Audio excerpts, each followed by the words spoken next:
everyone, and welcome back to another video. My name is Juan Londoño, and today's topic, choosing a camera brand. So it's choosing a camera / camera brand. Now what I'm going to claim here in this video is that choosing a camera is like choosing a partner in life. I know, it's a bold statement, but actually with all of the robotics happening these days in Japan and other places, it's not so surprising to say anymore. As the saying goes, and you may have heard this, you don't just marry your spouse, you marry their entire family. And I add to that, and you inherit their problems. Now, of course, you inherit good things too, but the things that wake you up in the middle of the night are the problems, not the good things. So let's talk a little bit about this. If you marry a spouse, it may turn out that, and these are all serious problems, by the way. I'm not mocking the problem. I'm just gonna go from life to cameras, and you'll see the connection. You marry a spouse, you may end up realizing that, one of the brothers, for example, is heavily into drugs, right? Or alcohol, or both. And what that means is that the person you're marrying is not going to kick their brother out in the middle of the night when they come looking for shelter because they have nowhere else to sleep. Right? It's not going to happen. And if you have half a heart, you won't do it either. The problem is that you may have young children, you may have a young little girl, or you may have a teenage girl, even worse. It gets complicated, right? You may have expensive things around the house, right? So you start to question the situation. Maybe your spouse has a sister that can't keep a job, and every couple of weeks you get a ding dong at the door, and I'm not talking about the sister, I'm talking about the doorbell, and the sister needs a place to hang out because she can't keep a job. So that's a reality that you're going to have to deal with because of the person you chose. And I'm not saying don't choose a person if they have some baggage. Everybody's got baggage, right? I'm just making you aware of these situations. Maybe the person you're marrying themselves has a lot of debt, or maybe they have family that's severely in debt and everything they're making is to help their family get out of debt. That's a real problem. And if I'm in that situation, I want to be helping my family as well.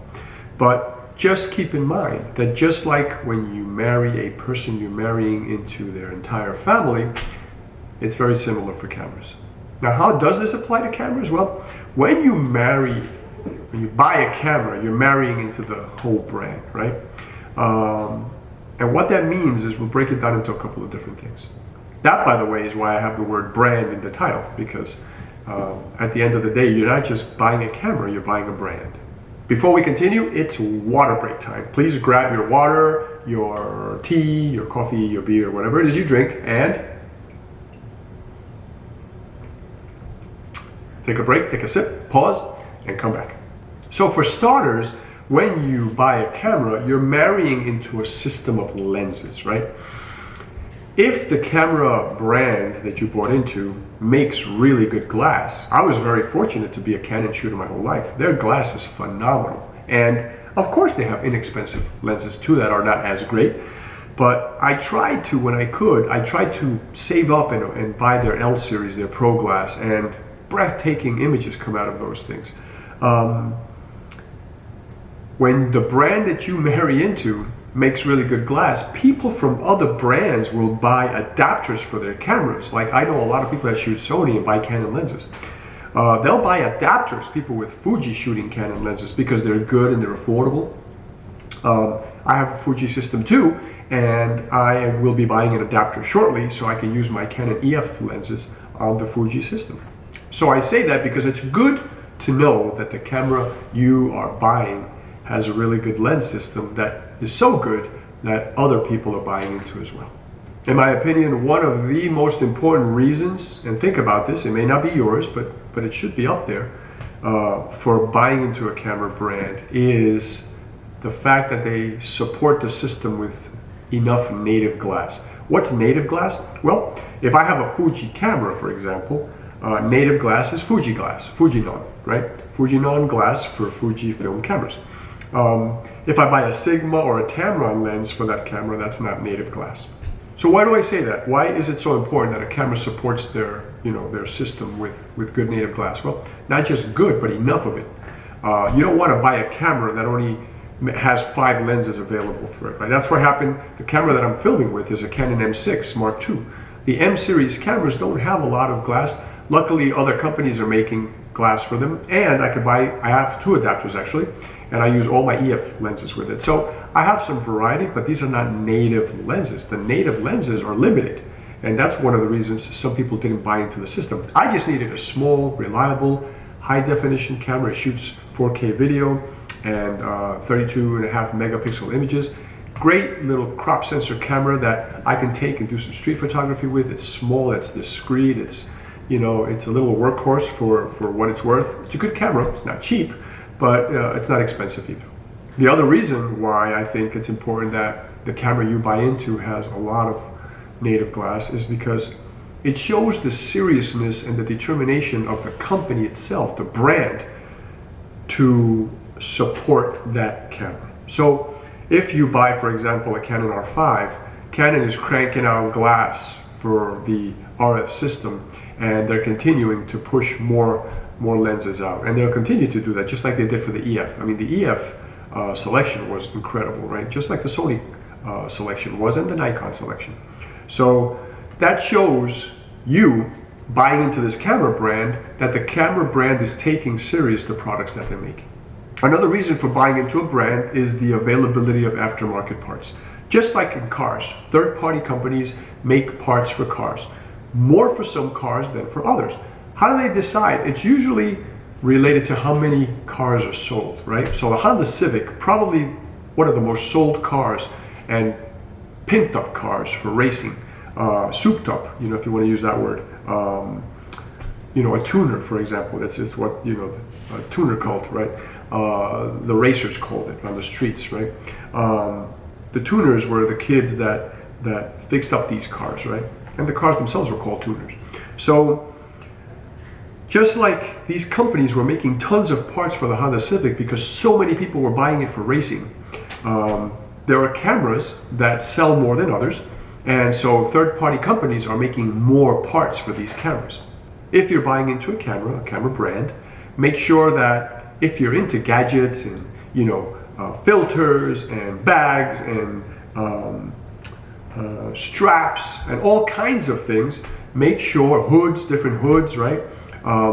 Caps, make sure that, and some people want to add brackets and handles and grips and all kinds of things, right? Make sure that if you're into all that stuff and you like making your camera unique, I know I do that with my motorcycle, right? Make sure that it's a camera brand that is supported by many other companies. Like, I love Fuji. My main cameras are Canon and Fuji, and Fuji has less stuff made for it because they sell less cameras. Canon has way more stuff made for it because it's one of the biggest camera manufacturers in the world.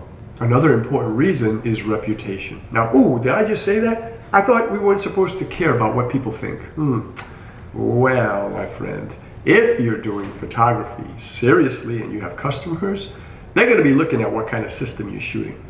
If you show up to a wedding with a tiny little camera that everybody in the wedding has, they're going to question whoever hired the photographer why, you know, you came with that camera. And, you know, just like if you show up to a product photo shoot and it involves, you know, maybe shooting an automobile or something like that, you have to set up all these lights, and you show up with a simple camera that doesn't even have a high megapixel count, and you know from them that they want to do a billboard. That could be a problem, right? So yes, reputation matters. If you're buying into a camera or camera brand and you're a professional and you need to make that count, then think about that. Support and maintenance is another very important reason for buying into a camera brand, right? First, from the company itself, you want to be able to call them and have support for somebody helping you navigate through a problem. You want to have support in case you have to send that camera in for a major repair or a warranty issue. And you definitely want to have support by local shops. You want your camera to be not so weird and you know, maybe a camera that nobody has, that you call the local shop and they're like, oh, we don't support that camera because it's problematic or too many issues, or, you know, people that we fix it for complain that other things break, or, you know, the parts are not easily attainable for that brand, or whatever. There are a multitude of reasons, right? You want to make sure it's a camera that the local store works on all the time. I took my Canon 5D Mark III for maintenance. I take it every couple of years. And I asked the guy, so what do you think of the different camera brands? And I respect this person for the job they do. Incredible job. They clean the cameras, fix them. They do amazing work here in Smyrna, Georgia. About 40 minutes from here, 45 minutes from here, from my house. And he said, well, I don't care too much for Canon because I see them a lot. And I had to ask the question, well, you see them a lot, what does that mean? Like, I just bought my camera to you and you'll probably see me in another year, right, bringing it again. He said, well, I don't see that many cameras come through here as much as I see Canon. I said, but what are they coming in for? And he said, well, maintenance, cleaning, and mostly cleaning. And I thought, that doesn't mean anything. If they're coming in for repairs, that's one thing. If you're seeing a lot of Canons, for example, coming in for repairs, then that's a problem. But when everybody's bringing their camera for maintenance, that is a flip side for me. That means that more people own Canons than anything else. So if they're bringing in, just an example, if they're bringing in 5 Sonys a week and 3 Nikons a week and 3 Fujis a week, and they're bringing in 20 Canons a week, more people are shooting Canon, right? That to me is a good thing, not a bad thing. Now, if you tell me that these Canons are coming in broken, then that's another problem. So, basically he said a lot of people bring them in for, for their maintenance. And so it didn't tell me much, but you want to check these things when you buy a camera.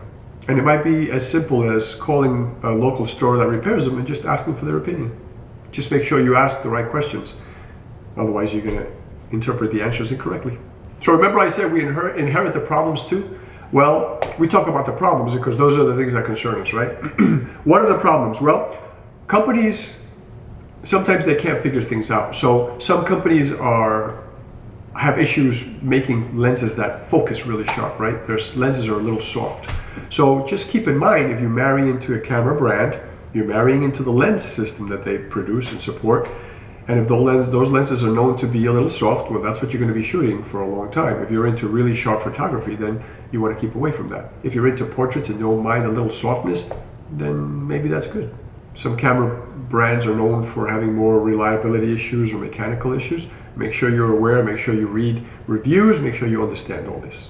And as we talked about, not enough lenses and gear, just inform yourself. So how do I make the right decision? I'm going to buy my first camera, or maybe I'm tired of my camera and I want to get a different camera. How do I make the right decision? Well, all these things we just talked about. The first thing you want to do is you want to buy into a solid company that you've heard of forever, that you know is a good company. You want to make sure they make a really wide, ample lens selection and that the lenses are good. You go on and check their reviews, check their maintenance records, and the fact that they have good customer support. All of this is important as just a fundamental way to decide how to make a decision. And this doesn't take a lot of time. We've talked about this in a previous video, having between 40 and 70% of the information to make a decision. If you have less than that, you're making an erroneous decision. If you have more than that, it just takes way, way, way more time to get 80 and 90% of the information needed. You're fine understanding 70% of what you need. Once you have a brand selected that you know all these things are good for, well, then you want to pick the camera within that brand that best suits you.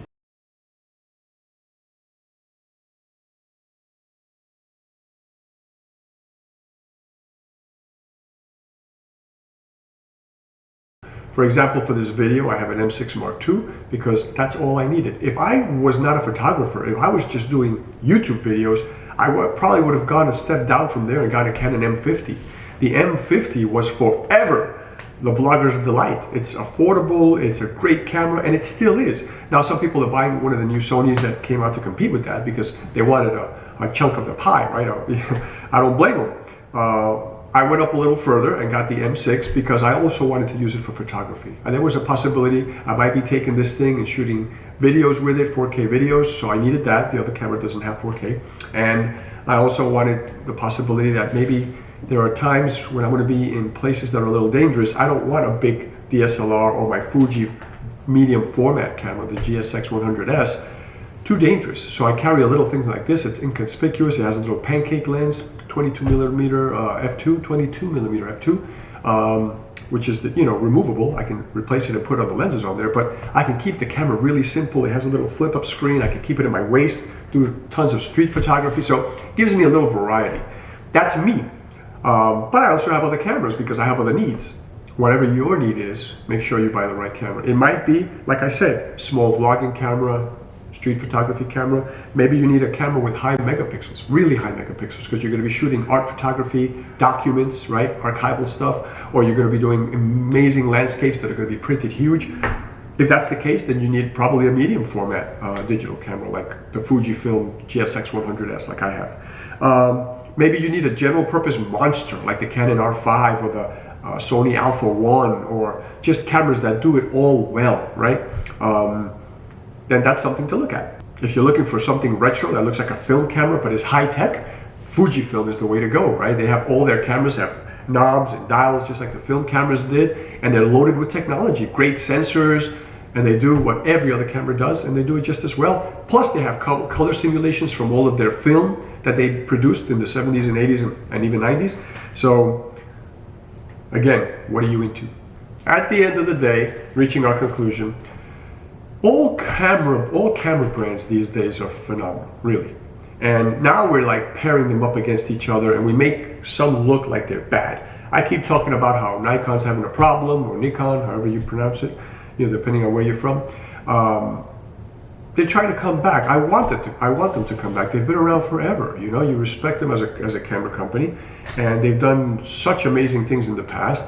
And they're coming back with the Z9, right? The Z9. You want them to come back strong because it's competition for the other cameras, right? You don't want one camera company to be the king and then everybody else is down there, because then they're going to put crap out. So you want them to compete with each other and light that fire under each other's butt. So when I say that Nikon's behind and, you know, they're trying to catch up, I'm not knocking them. That's where they are right now. The other camera companies have been in that situation in the past. So right now, Canon's on top. Sony was on top for a little while because they were putting out the mirrorless. Now Canon's putting out amazing mirrorless cameras, and Nikon's catching up. So I love all that. So what I'm trying to say is, no matter what brand you go into, you're probably not going to do anything wrong. Just keep in mind that some brands are better at doing things than others. If you want a camera that's affordable, that's small, that's mirrorless, and that does phenomenal video, but you can use it for photography sometimes, you probably want to go with Sony. If you want a camera which is a phenomenal photo camera, and you can also do pretty good video, amazing video actually, but it's a superb photography camera with great lens selection and a name that goes back decades, and you know, it is a true photography camera, not just an electronics company like Sony, you're probably going to go more with Sony. I mean with Canon, sorry. You're probably going to go more with Canon in that case, right? Photography. If you want a camera that feels good in the hand, that reminds you of the film days, or if you're learning photography and you've learned on the film camera and you want to use that skill of, you know, adjusting the light on the fly, and then you want to go with something like Fuji. It's retro, it looks beautiful, they're made so well, and they're packed with technology, right? So what do you want? What do you want to shoot? What do you want to carry? What is it for? I hope this video was useful and you got something out of it that you can, you know, take with you to make some decisions in the future. If you did, please like it below and subscribe. When you subscribe, please hit the little notification bell so it lets you know when I put out another video. And I will see you again in the next video. Please take care of yourselves. I love you guys. Ciao for now.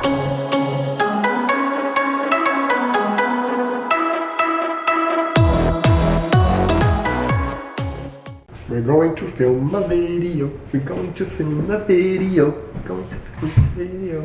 Yeah, yeah, yeah, yeah, yeah.